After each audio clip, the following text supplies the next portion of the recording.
Alors, on va continuer sur la même tangente que nous avons fait dans l'audio précédent, donc dans le Proverbe 31, à partir de cette fois du chapitre 15. Donc, je lui lis au nom du Seigneur. Elle se lève lorsqu'il est encore nuit. Elle distribue la nourriture à sa maison et elle donne à ses servantes leur portion. Elle pense à un champ et le prend. Elle plante la vigne du fruit de ses pommes.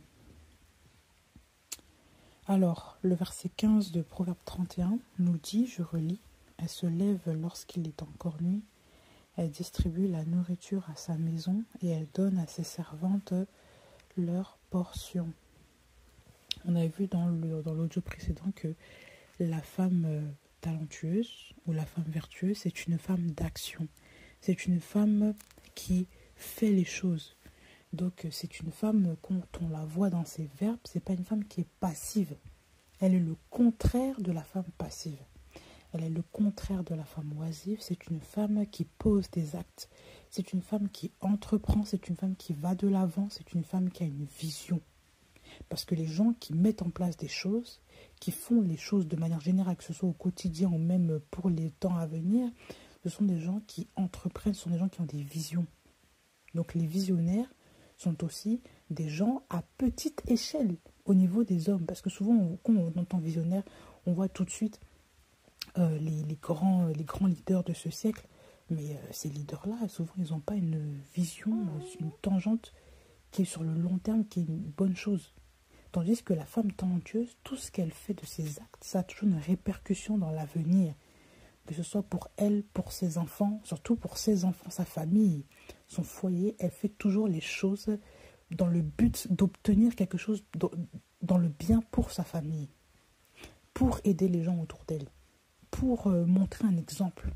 Et on va le voir par la suite, hein, c'est une femme qui est une femme d'exemple. Parce que là, on voit tout le contexte de la femme talentueuse. C'est une femme qui est chez elle, mais c'est une femme qui a une incidence terrible sur son foyer, sur son mari, parce que même son mari est connu, sur comment dire, la société, parce qu'elle aide les pauvres, sur ses enfants. Donc ses enfants voient l'exemple, le modèle dans la mère. Donc ici, c'est quelque chose qui est vraiment, on va voir que, bien sûr, à la suite, il y a une répercussion qui est incroyable sur cette femme. Elle pose des actes peut-être banals du quotidien pour certains, mais dans la vie de tous les jours, pour les sociétés à venir, pour ses enfants, sa famille, son environnement, ce sont des actes qui portent du fruit, parce que ça amène quelque chose, ça ramène, ça produit quelque chose de bien, et ça aide autour d'elle. Donc, toutes les femmes qui se disent « je suis chez moi », je ne fais rien comparé à celles qui dirigent le monde, qu'on voit aux écrans, je ne sers à rien, c'est faux. C'est complètement faux. Mais c'est vraiment faux. Je vais prendre juste un exemple.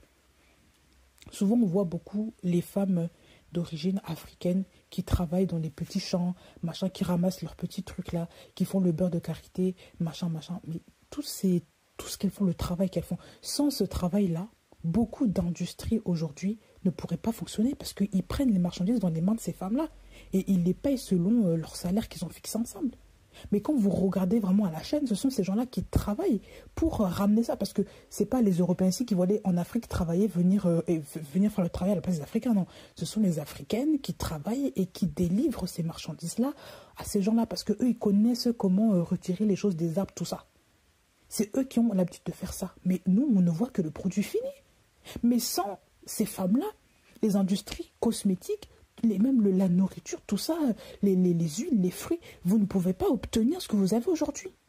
Ça veut dire que la richesse que vous avez aujourd'hui, avec quoi vous vous nourrissez, avec quoi vous vous embellissez la peau, les cheveux, tout ça, mais ça vient de ça, comment dire, ça c'est fait à partir d'une femme qui s'est levée, qui a travaillé dans un champ, qui s'est levée, qui a travaillé dur et qui vous a transmis même le peu de petits beurres de karité, de cacahuètes, tout ça que vous ont transmis.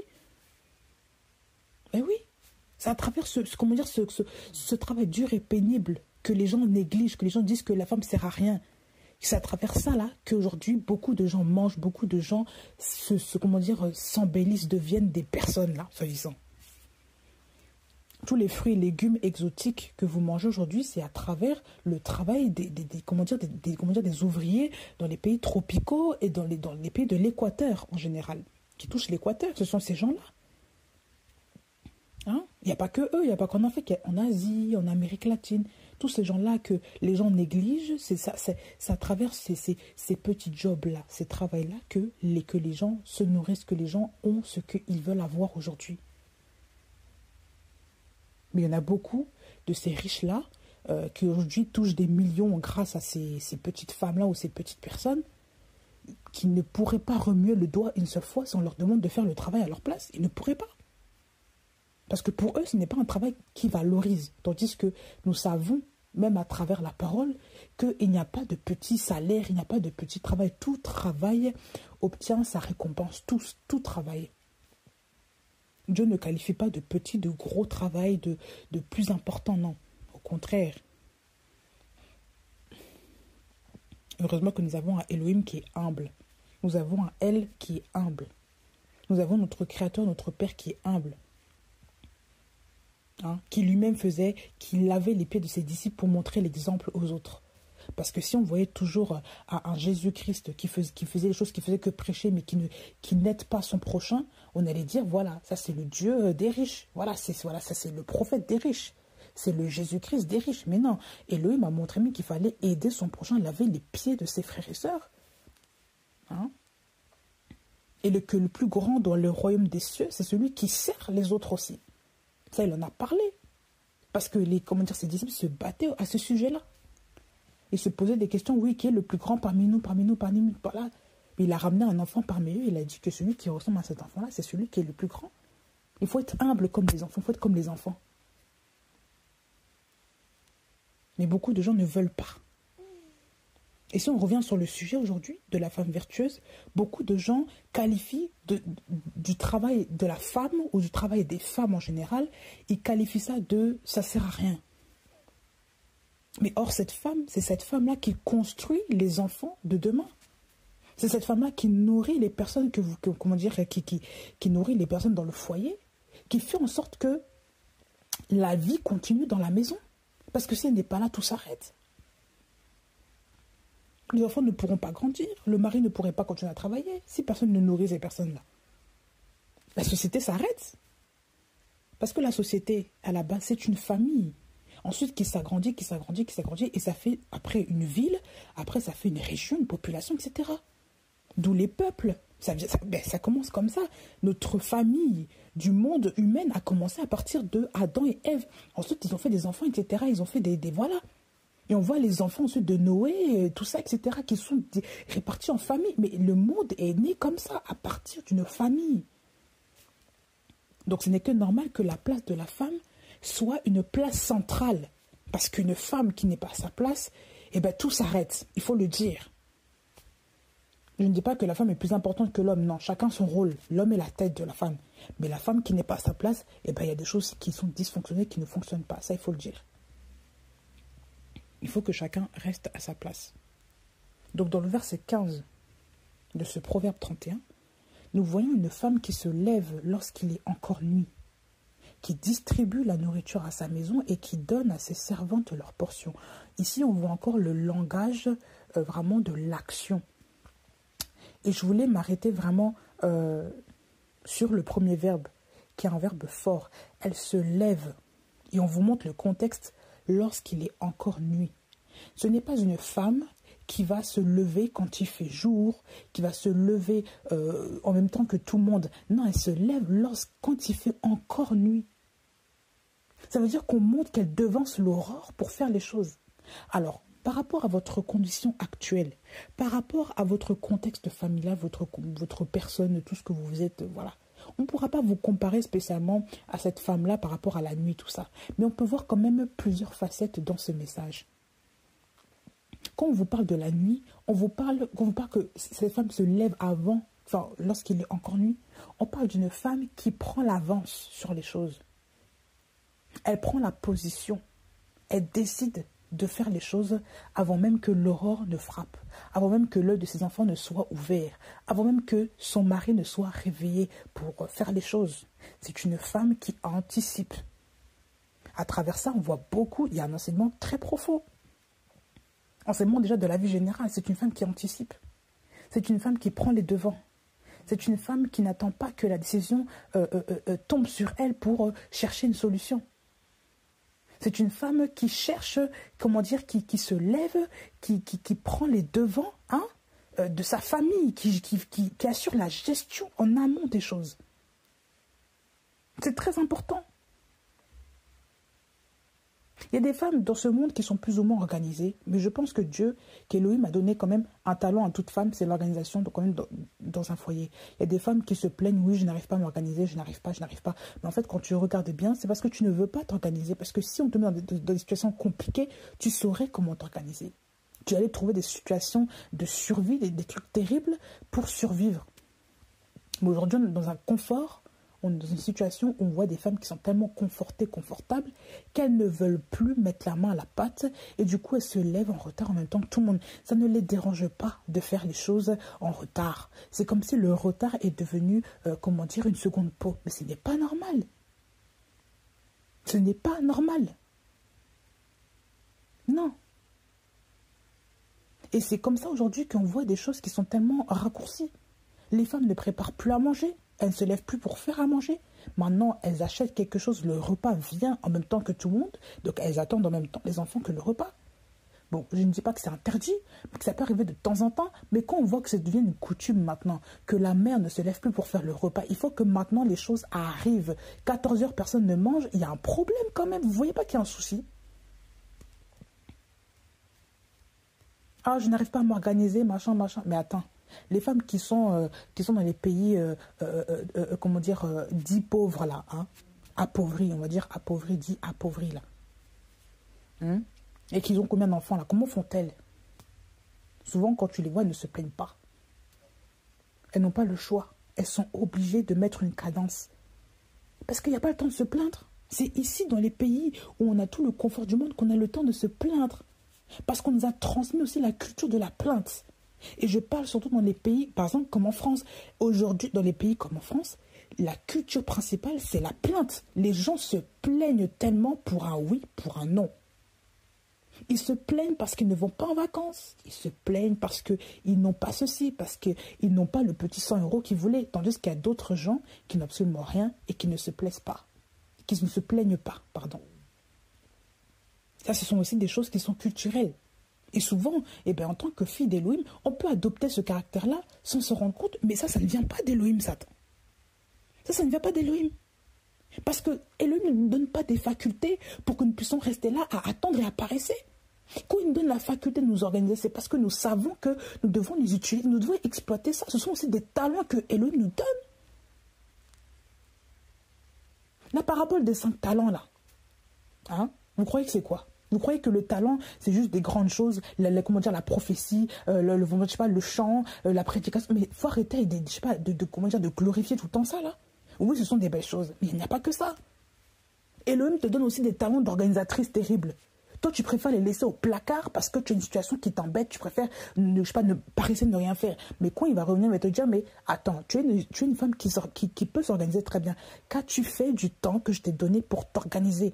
Qu'en as-tu fait de l'organisation que je t'ai donnée comme talent? Tu l'as enterré. Comment peux-tu être rémunéré par rapport à quelque chose que tu as enterré? Tu n'as pas fait fructifier cela. Donc déjà, tu n'as même pas été un modèle pour toi, ni pour les autres, ni pour ta famille. Ça, c'est compliqué, ça. Et des femmes qui passent plus de temps devant la télé, qui passent plus de temps à dormir, que de faire les choses pour leur famille, que de s'organiser pour leur famille. Pourquoi? Parce qu'elles ne veulent pas prendre leur rôle. Elles ne veulent pas être responsables. Et souvent, on se cache derrière une fausse victimisation de ça, de oui, j'en ai marre de ça. On se cache derrière des fausses excuses pour ne pas accomplir notre devoir. Parce qu'on ne veut pas mettre la main à la pâte. Mais la Bible dit ici que cette femme se lève lorsqu'il est encore nuit. Je ne t'ai pas dit de te lever à 3 heures du matin. Mais quand même, si tu peux faire un effort pour que les choses soient prêtes avant même que le monde de ta maison se lève, je pense qu'il peut être fait quand même. Et des femmes, oui, certes, des femmes qui sont malades, ça on peut comprendre, qui sont vraiment malades, j'appelle ça vraiment malades, ça veut dire des femmes qui sont vraiment en incapacité de se lever, qui ont des problèmes particuliers de santé, je peux comprendre ça, mais dans ces cas-là, il faut organiser la maison d'une autre manière. Voilà. Il peut y avoir des aides aussi pendant un temps. Est-ce que la famille peut t'aider? Est-ce que des aides extérieures peuvent t'aider? Toutes ces choses-là, est-ce que même à la maison, est-ce que le mari peut t'aider? Parce qu'il y a des maris aussi qui aident les femmes, ils ne sont pas tous non plus... voilà. Il faut trouver un autre mode d'organisation pour le bien-être du foyer, pour aider cette femme-là qui est en souffrance. Il ne faut pas rester là à laisser les enfants, aller dans le gouffre parce que maman est malade. Maman n'est pas là parce que maman ceci, maman cela. Une mère assure toujours ses arrières. On le voit même dans la nature. Vous voyez vous voyez quand même que les mamans oiseaux préparent le nid pour leurs enfants. Les mamans oiseaux couvrent leurs enfants. Elles font les choses en amont pour que leurs enfants arrivent. Elles ne font pas les choses quand les enfants sont tous là. Elles protègent leurs enfants. Elles leur amènent la nourriture. Quand elles savent qu'ils vont avoir faim, elles anticipent, non? Elles vont chasser pour ces enfants-là. Elle leur apprend à voler. Voilà. La nature nous enseigne plein de choses, mais parfois, c'est important de se dire que si Dieu a donné cette faculté-là à ces animaux-là, à plus forte raison, nous qui sommes créés à son image, il y a quand même des choses que nous devons faire ressortir plus que ces animaux-là. Parce que nous valons plus qu'eux. Aux yeux d'Élohim, bien sûr. Ben oui. Se lever, il faut se lever. Il faut être une femme d'action. Il faut parfois... Vous voyez comment on avait dit dans l'autre audio, il faut faire des efforts. Hein? Le travail, c'est aussi l'effort. Il faut se lever, c'est faire un effort. C'est pousser ses muscles pour que le corps se dresse debout et qu'il fasse une action. C'est ça, se lever. Mais rester assis, c'est rester dans une situation confortable où on ne fait rien. On est statique. Mais quand tu te lèves pour un but. Donc la femme se lève pour un but. Elle a une vision en tête quand elle se réveille le matin. Quand elle se réveille avant ses enfants, elle a déjà une vision en tête. Elle ne se réveille pas de manière oisive et se dit je fais rien, je me balade dans la maison, je consulte mon téléphone, je m'arrête un petit peu, je grignote par-ci par-là, je pense à ça et puis finalement je ne fais pas parce que voilà, ce n'est pas être une femme qui se lève. Se lever pour des situations comme ça ne sert à rien, autant rester dans le lit.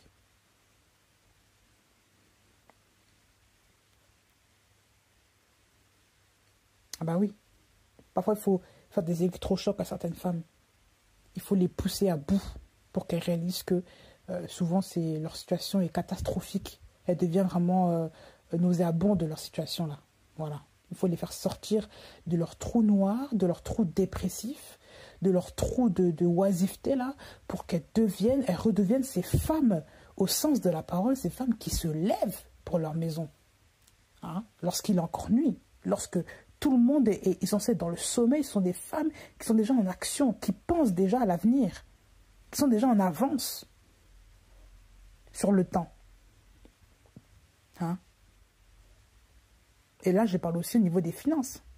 Vous savez que vous avez des projets à venir, même si le mari ne pense pas que lui, il pense qu'à manger l'argent du lendemain ou que les enfants, bon, bien sûr, les enfants ne vont pas y penser, c'est parce qu'ils n'ont pas encore cette mentalité-là à penser aux choses financières d'un foyer. Mais toi qui es la mère, tu sais que vous avez d'autres projets, il faut commencer à anticiper, à mettre de côté. Si vous avez assez d'argent, pourquoi tout gaspiller, manger du jour au lendemain? Il faut mettre de côté pour certaines tâches, afin que vous puissiez être à l'aise pour entreprendre d'autres projets plus tard, que vous puissiez quand même avoir une petite cagnotte financière. Il ne faut pas toujours voir le bout de son nez là, il faut aller plus loin. Il faut anticiper, il faut projeter ces choses. Hein? La femme est comme un pilote, un pilote dans son avion, un pilote, je ne sais pas, militaire, elle voit au loin, elle a une carte là, elle voit tout ce qui se passe au loin. Elle a une carte, un plan là, elle voit là où il faut faire, ce qu'il faut faire, les stratégies, tout ça. Voilà. Elle planifie sa journée. Et on va le voir. Hein. La deuxième partie, c'est elle distribue la nourriture à sa maison. Elle distribue la nourriture à sa maison et elle donne à ses servantes leur portion. Donc, vous voyez ici qu'elle distribue la nourriture à sa maison. Ça veut dire quoi le verbe distribuer? Pour celles et ceux qui ne savent pas. je prends une définition très classique hein, du Larousse. Hein, je ne veux pas le Robert. Je vais pas me prendre la tête dans les complications. On va juste regarder ensemble. Le verbe distribuer, ça signifie donner à plusieurs personnes prises séparément une partie d'une chose ou d'un ensemble de choses. Ça s'appelle aussi partager, répartir les choses entre plusieurs personnes. Hein. Qu'est-ce qu'on vous montre comme... Voilà, donc synonyme, c'est partager, attribuer, assigner, allouer, conduire, catégoriser, arranger, aménager, ordonner. Voilà, c'est une personne qui prend des parts et qui les donne, qui les donne, qui les donne. Donc, bien sûr, nous sommes dans un temps actuel où beaucoup de gens n'ont plus comment on appelle ça, de servantes. Mais ici, nous pouvons comprendre que, à travers le mot distribuer, c'est une femme qui arrange les choses, donc qui s'organise, qui planifie son temps. C'est une femme, les gens qui distribuent les choses de telle manière. Par exemple, quand ici en Europe, on dit distribuer, redistribuer la richesse, on distribue les choses comme ça, ce sont des gens qui organisent les emplois des uns et des autres, qui organisent la société, de sorte à ce que chacun ait une part. Voilà. Donc la femme est comme le manager de sa maison. La femme est comme la dirigeante de sa maison. Elle dirige les affaires familiales. C'est elle qui voit quelles sont les tâches à remplir, les tâches à faire, voilà, et certaines choses qui doivent être faites. Et ça, j'appelle ça même par rapport aux tâches du quotidien. Hein? Le ménage doit être fait. Le repassage doit être fait. Le change des enfants doit être fait. Je ne sais pas si les enfants ont des activités, il faut les remplir. Il faut payer certaines choses, certaines factures. On ne pouvait pas vous dire, on est des femmes de foyer et on laisse tout passer, on laisse tout à la main des messieurs. Une femme est une femme qui, je vous ai dit, la femme talentueuse, c'est une femme qui entreprend. Dans son foyer d'abord. Il y a des femmes qui ne délèguent tout qu'à leur mari. Ou alors, c'est rare, hein, mais même il y a des sociétés où ça se fait. Bon, voilà, on ne va pas non plus les juger parce que c'est peut-être leur culture. Mais je pense qu'une femme aussi a sa part de responsabilité dans la maison. Parce qu'elle doit être aussi un modèle pour sa fille. Et ça, c'est déplorable parfois de voir qu'il y a des filles qui ne savent rien faire. Qui ne savent rien faire, arriver dans le foyer, elles ne savent pas faire à manger. Elles ne savent pas faire des courses, elles ne savent pas gérer l'argent, elles ne savent pas faire le ménage, elles ne savent pas s'occuper des enfants parce qu'elles n'ont jamais touché à la vie. Elles ont toujours vu leur mère en train de se faire dorloter, je sais pas, aller dans des spas, aller à la manicure, la pédicure, les coiffures, tout ça, tous les hurs là, tous les trucs comme ça où on s'occupe de soi, mais comment dire, mettre la main à la pâte à la maison, on n'a pas appris ça. Faire à manger, il y a des jeunes filles qui ne savent pas faire ça, c'est grave. Et on veut rentrer dans le mariage et on est essoufflé. C'est normal. Votre mère ne vous a pas assez entraîné pour que vous soyez des femmes accomplies pour demain. Et des femmes, tu vas leur dire, tu sais faire à manger? Oui, je sais faire du riz, un peu de viande. Mais quand tu goûtes, le riz n'est pas cuit. Il n'y a pas d'assaisonnement, il n'y a rien. La viande, ça à peu près. Parfois, on réussit, parfois, on rate. On sait pas, on ne cherche pas même pas à apprendre.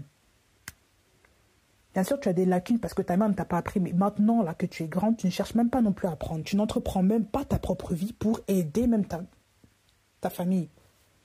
Ben, il faut qu'on pointe les choses du doigt. Parfois, ça fait mal, mais il faut qu'on le dise. Il y a des filles qui attendent toujours que les choses viennent à elles. Elles attendent qu'on leur apprenne, qu'on leur apprenne à faire à manger. Elles attendent qu'on leur apprenne à s'occuper de leur foyer, mais ne cherchent pas à creuser dans la parole. C'est quoi être une femme? Tout est marqué dans ce livre. Tout est marqué dans la Bible. Tout est marqué dedans. Vous ne pouvez pas dire à Elohim, tu n'as pas marqué ça pour que je puisse l'apprendre. Ça, c'est faux. Parce que si vous étiez dans sa présence, vous aurez quand même appris, comment dire, je dirais même, la moitié des choses de votre vie. Parce qu'on ne peut pas tout apprendre. Hein. Mais la plupart des choses, là, vous aurez quand même appris. Dans sa présence, Dieu vous aurait quand même instruit là-dessus. À travers la vie des femmes de la Bible, on en apprend tellement. Quand j'ai commencé à étudier les femmes, mais j'en ai appris beaucoup, énormément. Enfin, même souvent on peut se dire, maintenant il n'y a pas grand-chose, mais il y a tellement de choses à apprendre, je vous assure. Il faut creuser, il faut chercher. Même dans ce livre, dans les Proverbes 31, mais vous croyez que nous, on dit les choses en partie. On annonce les choses en partie. Mais quand l'Esprit va vous enseigner, vous, ça sera plus terrible. Ça sera terrible. Ça sera un enseignement qui sera plus débordant, plus florissant. Ça n'a rien à voir avec ce que l'homme même reçoit par inspiration. Parce que nous sommes tous limités de notre enseignement. Mais quand c'est Dieu qui vous enseigne lui-même, c'est une autre dimension. Ça n'a rien à voir. Ce n'est pas le même goût, ni même la saveur. Ça n'a rien à voir. Mais oui. Il faut creuser auprès du Père. Qu'est-ce que tu veux dire par là, Seigneur? Le frère ou la sœur a enseigné ça, mais toi, qu'est-ce que tu veux enseigner? Qu'est-ce que tu veux... Par rapport à ma vie, c'est quoi? C'est quoi?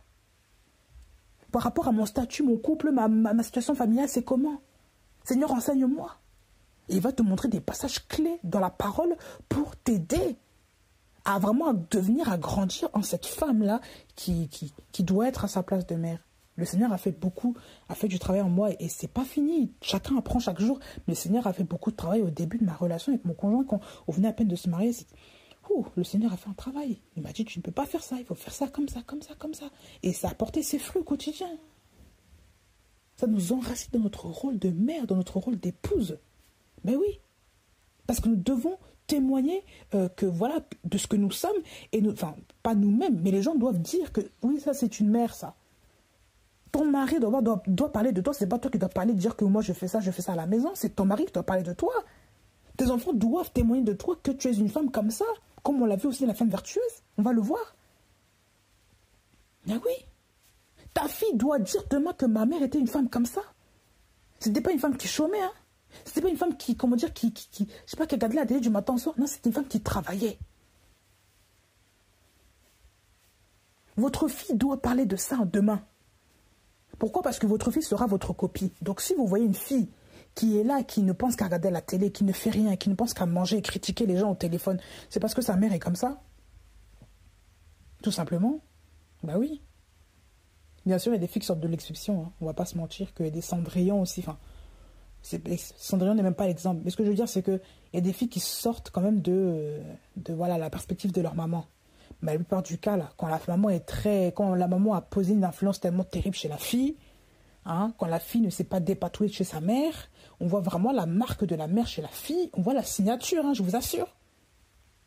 On s'est dit, telle mère, telle fille, on sait qu'elle, c'est la fille de sa mère. Elle n'a pas appris grand-chose. À part critiquer les gens au téléphone, on n'a pas appris grand-chose. À part rouspéter sur les gens, on n'a pas appris grand-chose. À part se moquer des gens en permanence, on n'a pas appris grand-chose. Elles sont championnes dans la moquerie, dans les discussions pernicieuses, dans tout ce qui est achat de vêtements compulsifs à n'en plus finir, mais dans tout ce qui est éducation, soins de la famille, il n'y en a pas. Dans certaines maisons, quand vous rentrez, vous savez déjà si la mère est femme ou pas. Et à l'image de la maman, vous saurez déjà comment seront les filles. C'est pour ça, parfois, je pense que les jeunes hommes, avant d'épouser une fille, essaient de rencontrer les parents, essaient d'aller chez les parents un petit peu là. Observez très très bien la maman, parce que vous allez savoir à travers la maman qui sera la fille. Souvent, c'est vraiment subtil, parce que souvent les mamans aiment bien, et ça savent très bien cacher ces choses-là. Mais je vous assure que même à travers les yeux de la parole, Elohim va vous montrer qui est qui. Parce que s'il ne vous montre pas la tête de la famille, eh ben, vous ne saurez pas qui est votre femme aussi. Qui est votre future femme, qui est la femme que vous voulez épouser. Bien sûr, si c'est une femme qui est renouvelée par l'esprit, Elohim va vous dire, ben, concentrez-vous sur votre femme. Mais quand souvent on voit, par exemple, même pour votre mari, même si vous êtes une femme que vous voulez épouser un homme, regardez le papa. Vous allez comprendre. S'il a grandi avec son papa, vous allez comprendre quel homme il est, un petit peu comment, pourquoi il est comme ça. Moi, j'ai compris plus tard que, dans leur culture, dans leur famille, le papa est comme ça. Voilà pourquoi parfois mon mari est comme ça. Et moi, ça me prenait la tête. Je me suis dit, mais pourquoi est-ce qu'il est comme ça? Mais après, je me suis dit, mais en fait, c'est parce que son père était comme ça. Il n'a vu que ça comme exemple. Mais chez eux, c'est pas forcément une mauvaise chose. Pour moi, par contre, ça l'était parce que c'était un handicap parfois. Je me suis dit, j'ai besoin d'avoir quelqu'un qui m'aide dans certaines choses. Mais lui ne le faisait pas instinctivement. Pourquoi? Parce que chez eux, ce ne sont pas les hommes qui aident forcément. Par exemple. Et ça, il faut le dire. Donc, quand on a un arrière-plan, quand on voit ce genre de choses, quand on connaît un peu plus les parents, on voit un peu les enfants maintenant. On comprend maintenant pourquoi les enfants qu'on aime sont comme ça. Pourquoi est-ce que les enfants qu'on veut épouser sont comme ça. ou qu'on a épousé d'ailleurs. On comprend. Mais si on ne comprend pas l'arrière-plan, l'histoire de la famille, l'histoire des parents, on ne peut pas comprendre l'enfant. Ah oui. En fait, ça va de soi.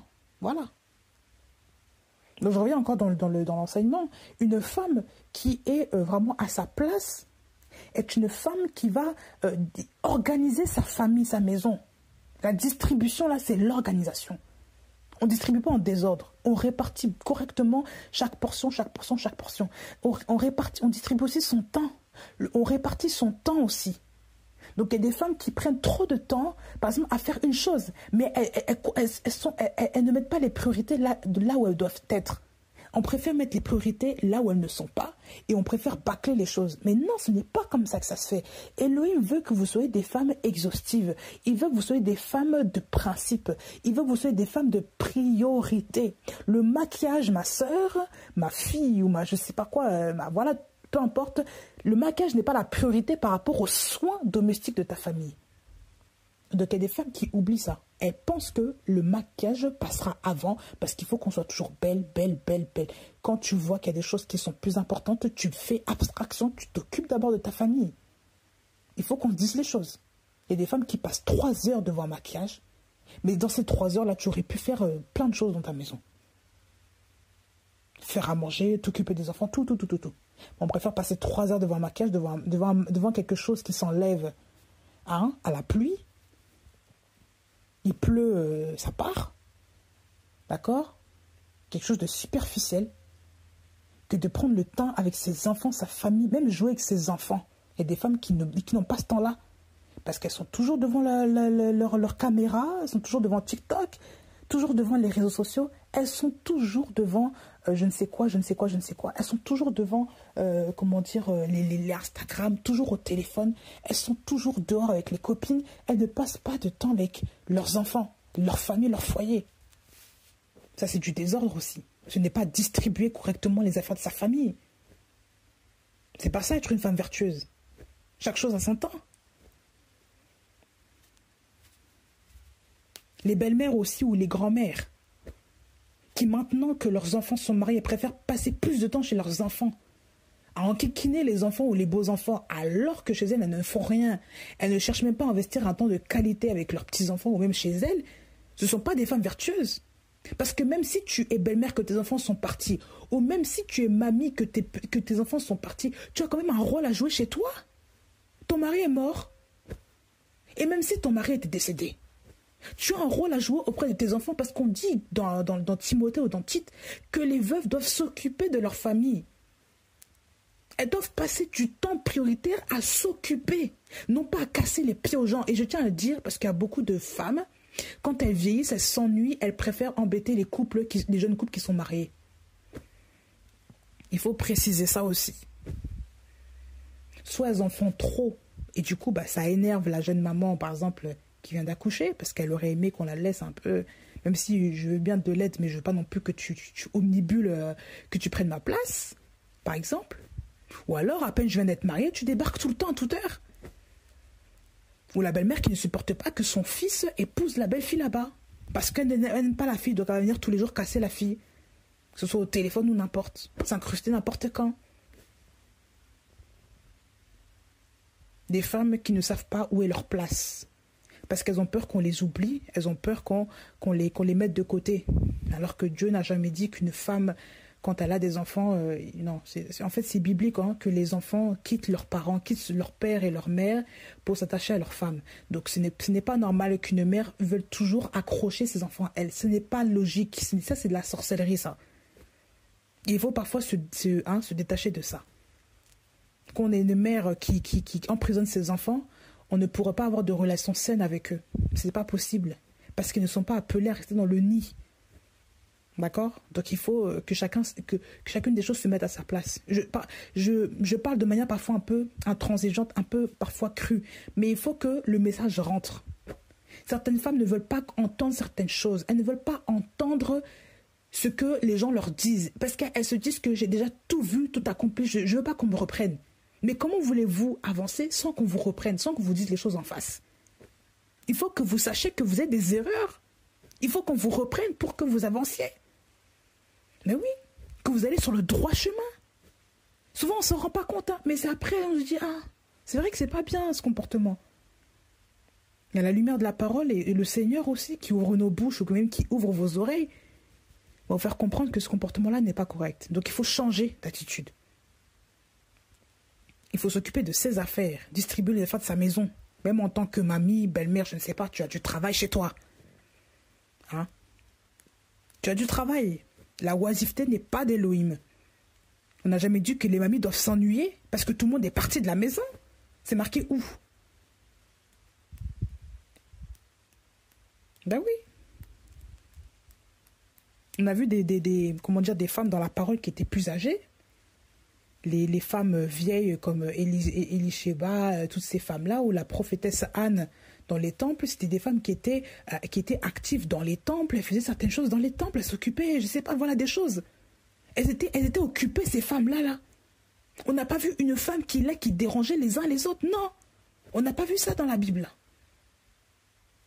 Ce n'étaient pas des femmes qui s'ennuyaient. Mais oui.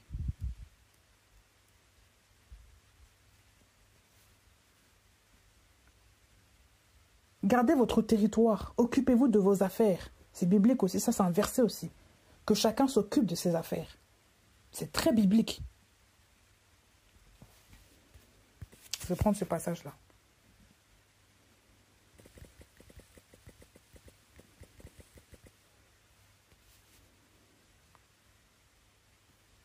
Que chacun s'occupe de ses affaires. 1 Thessaloniciens 4, verset 11, je crois que c'est ça. On va faire une escale là-bas. 1 Thessaloniciens 4, 11.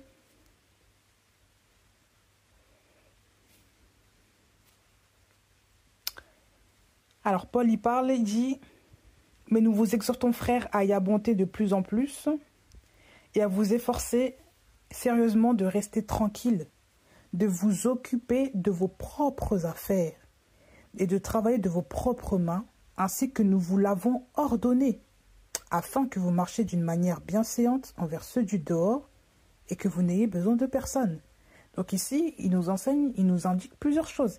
Il nous dit que nous devons nous efforcer sérieusement de rester tranquilles. Donc de même que tu dois rester tranquille, donc dans le repos du Seigneur, dans le repos du Machia, tu dois aussi laisser les autres tranquilles. Donc tu n'as pas à empiéter sur la vie des autres tout le temps. Tu n'as pas à déranger le couple. Même si ce sont tes enfants, tu n'as pas à les déranger dans leur couple. C'est leur vie. Ils sont amenés à vous quitter, vous les parents. Ce n'est pas le fait de ne plus vous parler, c'est le fait de construire leur propre foyer. Donc forcément, il y aura de la distance qui va s'imposer. Ça, c'est inéluctable, ça, là. Il faut accepter, c'est un verset, ça. On a dit qu'il faut vous occuper de vos propres affaires, de travailler de vos propres mains. Et des femmes qui ont des dons, mais au lieu de mettre ces dons à profit, on préfère déranger les gens. Mais non, vous enterrez vos dons. Vous voyez comment la parole, comment la parole est partout? La parole est partout. Il faut s'occuper de ses propres affaires. Il faut laisser les gens tranquilles. Il faut rester tranquille aussi. Il ne faut pas toujours avoir l'esprit agité là. Hein? Il faut rester tranquille. Déranger les gens avec des appels intempestifs jour et nuit, ce n'est pas normal. Il faut laisser les gens tranquilles. Ah bah oui, ça c'est vital ça.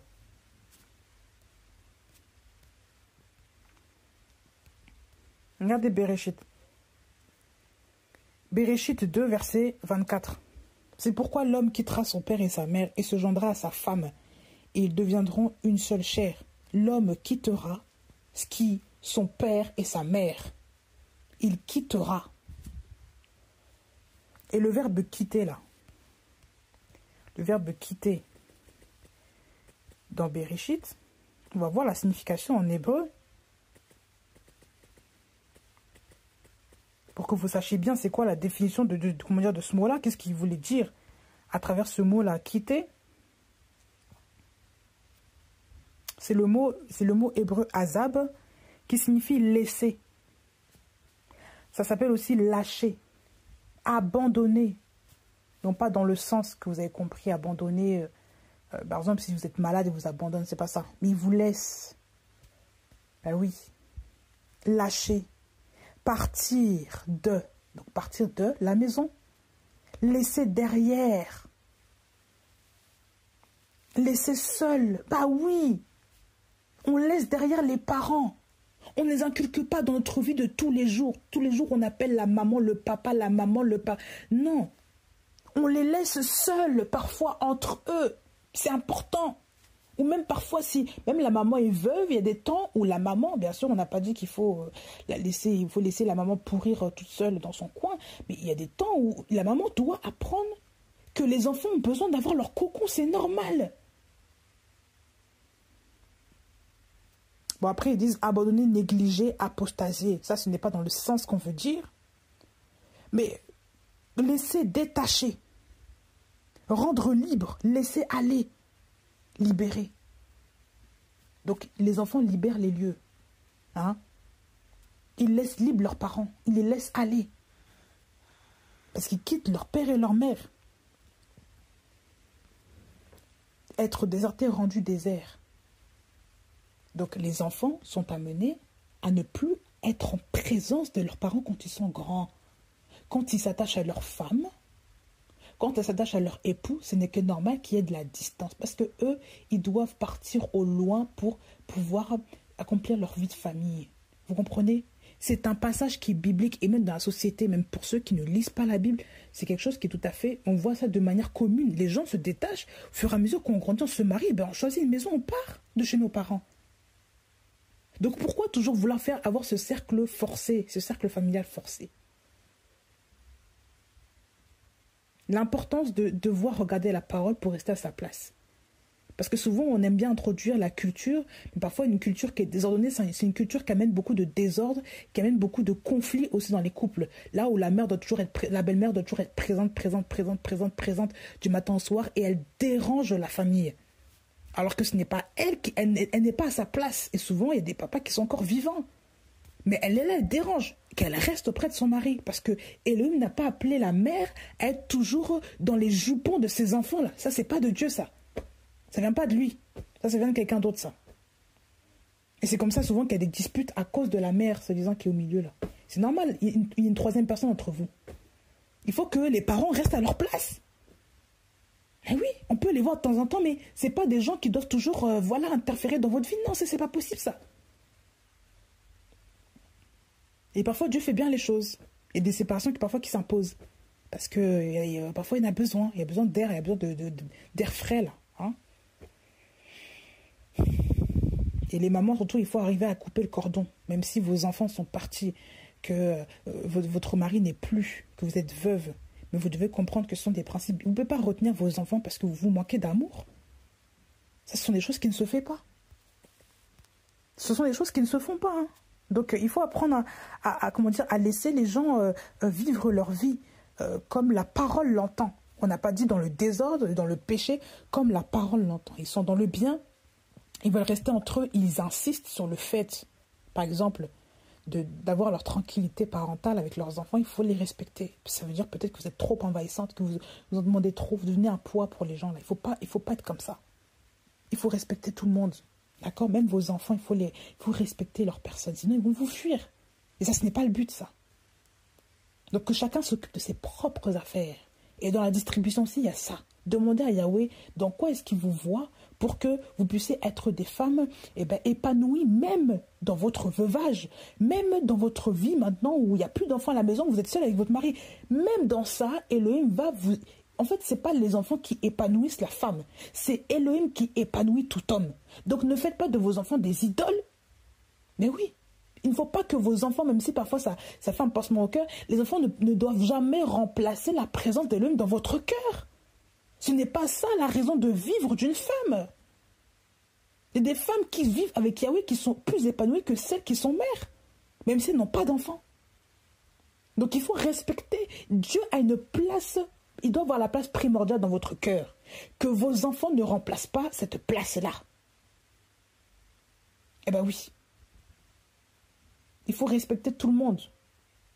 D'accord? Mais il ne faut jamais en faire des enfants des idoles. Jamais, jamais, jamais. Les enfants quitteront un jour votre nid pour faire leur vie. N'oubliez jamais ça. Et n'essayez pas non plus de les retenir captifs. Ça ne sert à rien. Parce qu'un jour, ils s'éloigneront de vous de force, parce que vous devenez un boulet. Ah bah oui, quand on veut trop, quand on est des sangsues au niveau de l'amour, les gens commencent à en avoir mal. Vous puisez chez les gens, ça c'est pas normal, ça. Vous puisez. Non. Vous allez commencer à combattre le couple des gens sans même vous rendre compte. Parce que vous êtes trop présente ou trop présent. Donc les choses se fassent naturellement. Qu'on s'occupe de vous par amour et non par obligation. Qu'on prenne de vos nouvelles par amour et non par obligation. Parce qu'il faut que les gens vous aiment. Il faut que les gens vous respectent toujours. Il ne faut pas qu'on se dise la vieille est morte. Alléluia. Il faut pas en arriver là, quoi. Je ferme la grande parenthèse sur les belles familles. On va voir qui... Parfois, on peut voir ce débordement-là. On voit aussi autre chose. Elle donne à ses servantes leur portion.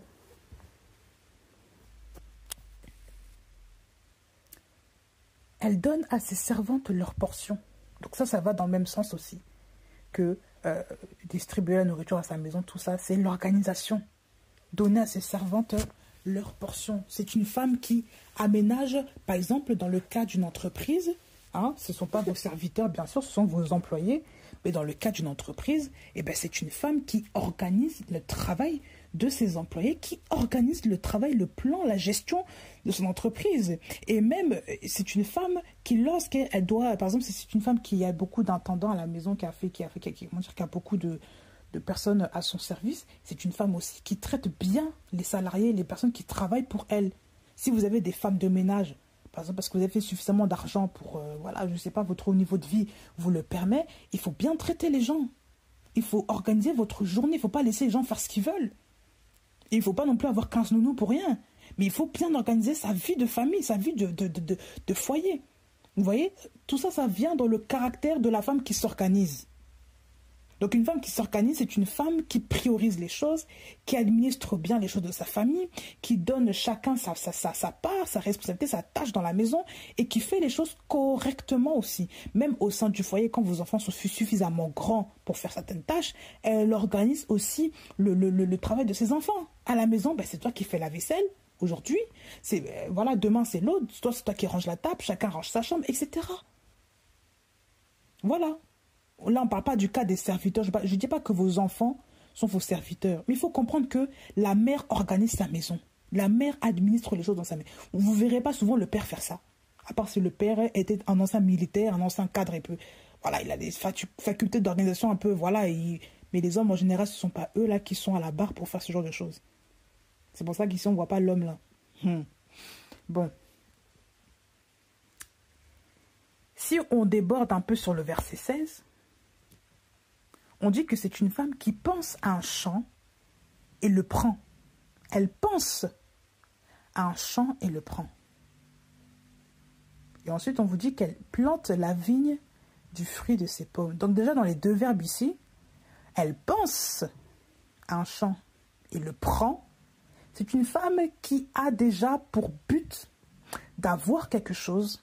Donc, elle projette son dévolu, son ambition sur cette chose. C'est une femme qui pense à acquérir une chose pour le bien. On parle ici du champ. À quoi sert un champ? Ça sert à faire des légumes, faire pousser des légumes, faire travailler les bêtes pour obtenir des céréales, etc. Donc pour nourrir les gens, nourrir sa famille, nourrir les gens qui sont autour d'elle. Forcément. Donc ce sera toujours pour le bien. Donc une femme ne pense pas aux choses éphémères de cette vie-là, en parlant de maquillage, d'argent qui ne sert à rien, de faire la fête, dépenser de l'argent dans des bêtises, de faire des anniversaires qui coûtent combien, faire des baby showers qui coûtent combien, alors que ça n'a aucune répercussion dans le temps, que de faire des choses pour le bien-être de sa famille et qui vont être des bonnes choses, qui auront des fruits dans le temps, qui serviront réellement à quelque chose. Aujourd'hui, l'argent est gaspillé n'importe comment. Voilà.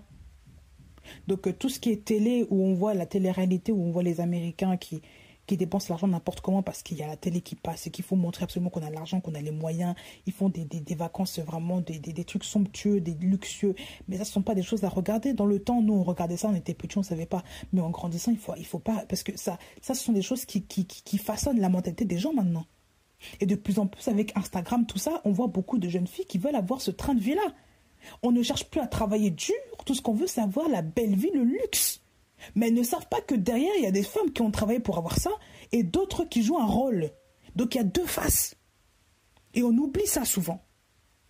Il faut avoir, l'équilibre de savoir que Elohim ne veut pas que nous soyons des femmes qui soient versées dans les choses matérialistes de cette terre, dans les choses éphémères. Nous devons être des femmes hardies qui savaient, qui sachent, ce qu'elles font, ce qu'elles ont.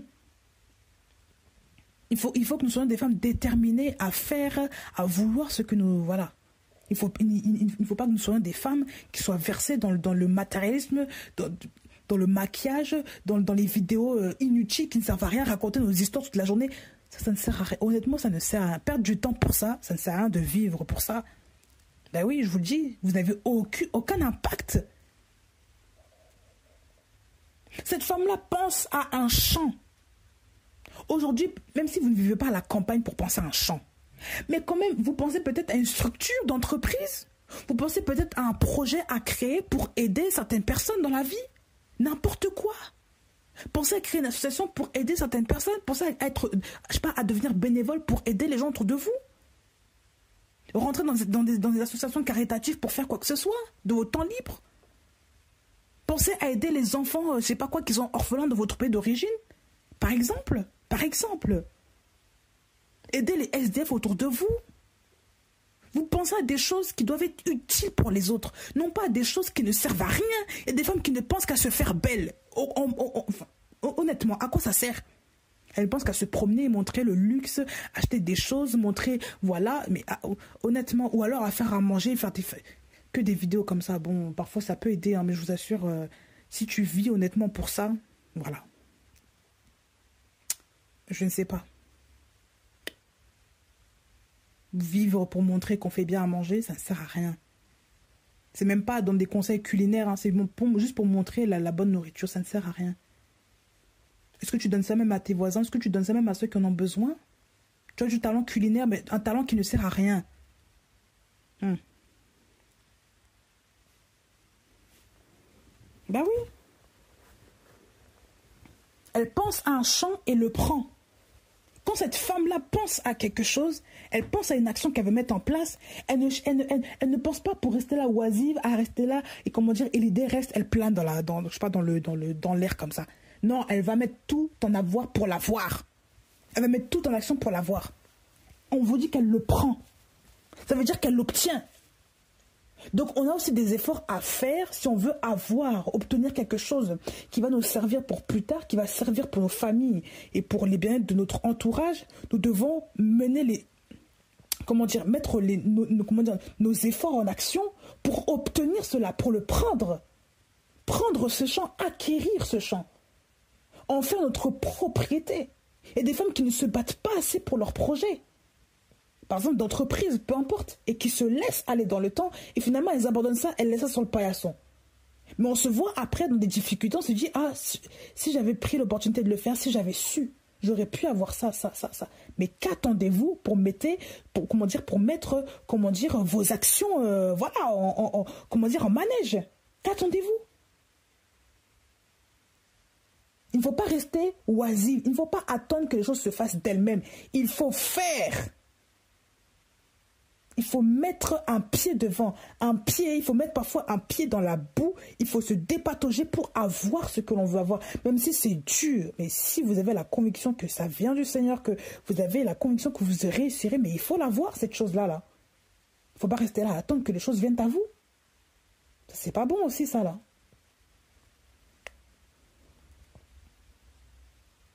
C'est une femme qui plante la vigne du fruit de ses paumes. On vous dit qu'elle plante la vigne. Donc, elle a obtenu son champ, elle l'a pris. Et maintenant, elle plante la vigne du fruit de ses paumes. On vous parle du fait de planter. Et si on voit le mot planter, là, c'est quoi le mot planter? On voit la définition du mot planter. Qu'est-ce que c'est?